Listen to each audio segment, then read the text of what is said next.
Assalamualaikum warahmatullahi wabarakatuh. Perkenalkan, nama saya Revi Damayanti dari kelas akuntansi 23A. NPM saya 234120007. Di sini saya akan menjelaskan sebuah materi akuntansi tentang pembuatan laporan keuangan untuk perusahaan dagang dan jurnal penutup dan pembaliknya. Berikut adalah materinya. Yang pertama ada pengertian dari laporan keuangan. Laporan keuangan untuk perusahaan dagang adalah dokumen yang menyajikan informasi mengenai posisi keuangan, kinerja operasional, dan arus kas perusahaan dagang pada suatu periode waktu tertentu. Laporan keuangan ini dirancang untuk memberikan gambaran yang lengkap dan akurat kepada para pemangku kepentingan internal dan eksternal mengenai kondisi keuangan perusahaan. Selanjutnya ada beberapa laporan keuangan utama yang biasanya disajikan oleh perusahaan dagang meliputi satu ada laporan laba rugi atau income statement, itu menyajikan informasi tentang pendapatan penjualan, biaya-biaya operasional, laba kotor, biaya-biaya lainnya, serta laba bersih yang dihasilkan atau kerugian selama periode tertentu. Laporan laba rugi ini membantu menilai kinerja keuangan perusahaan dari aspek operasional.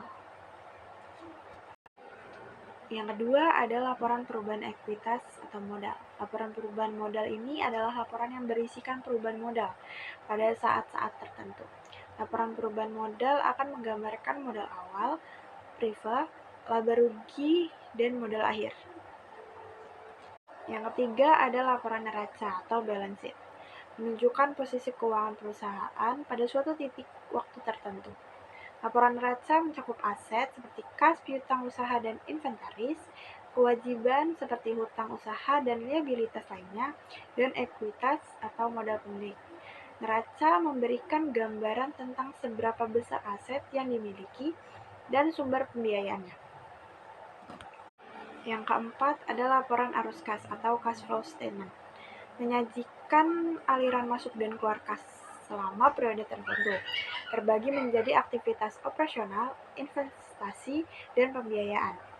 Laporan arus kas membantu dalam mengevaluasi kemampuan perusahaan untuk menghasilkan kas dan memanfaatkan secara efektif. Selanjutnya kita beralih ke jurnal penutup.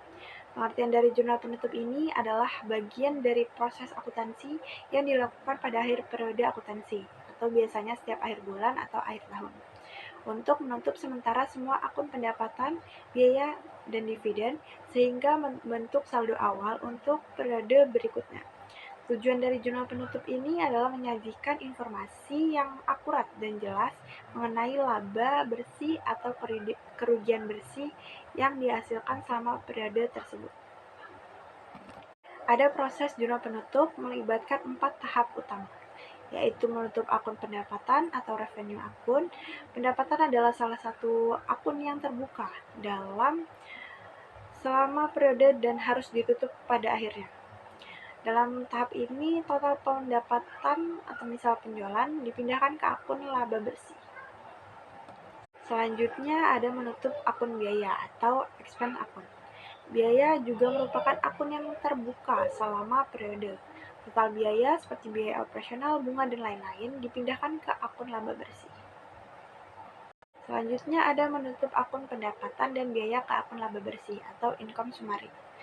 Semua total pendapatan dan biaya dipindahkan ke akun laba bersih atau income summary. Jika total pendapatan lebih besar dari total biaya, maka akan diperoleh laba bersih. Sebaliknya, jika total biaya lebih besar, maka akan ada kerugian bersih. Selanjutnya ada menutup akun dividen atau dividen akun. Jika perusahaan membayar dividen kepada pemegang saham, jumlah dividen dibebankan ke akun dividen untuk menutupnya. Selanjutnya kita mempelajari tentang jurnal pembalik. Pengertian ini, jurnal pembalik adalah jenis jurnal yang digunakan dalam akuntansi untuk merekam secara sementara suatu transaksi yang memerlukan penyesuaian. Transaksi ini mencakup kejadian atau perubahan dalam perusahaan yang tidak tercakup atau secara otomatis dalam siklus akuntansi reguler. Jurnal pembalik dibuat untuk mengoreksi atau memperbarui catatan keuangan agar mencerminkan kondisi yang sebenarnya pada akhir periode akuntansi. Selanjutnya ada secara umum langkah-langkah membuat jurnal pembalik. Adalah yang pertama ada identifikasi akun yang diperlukan, yaitu tentukan akun-akun yang terkena entry jurnal penyesuaian pada periode sebelumnya dan memerlukan koreksi. Yang kedua ada pencatatan jurnal pembalik, yaitu catat entry jurnal pembalik dengan nominal yang sama tetapi dengan arah yang berlawanan dari entry jurnal penyesuaian sebelumnya. Yang ketiga ada posting ke buku besar, yaitu memasukkan entry jurnal pembalik ke buku besar untuk memperbarui saldo akun-akun terkait. Berikut adalah contoh umum entry jurnal penyesuaian yang memerlukan jurnal pembalik. Yang pertama, ada pendapatan yang diterima di muka.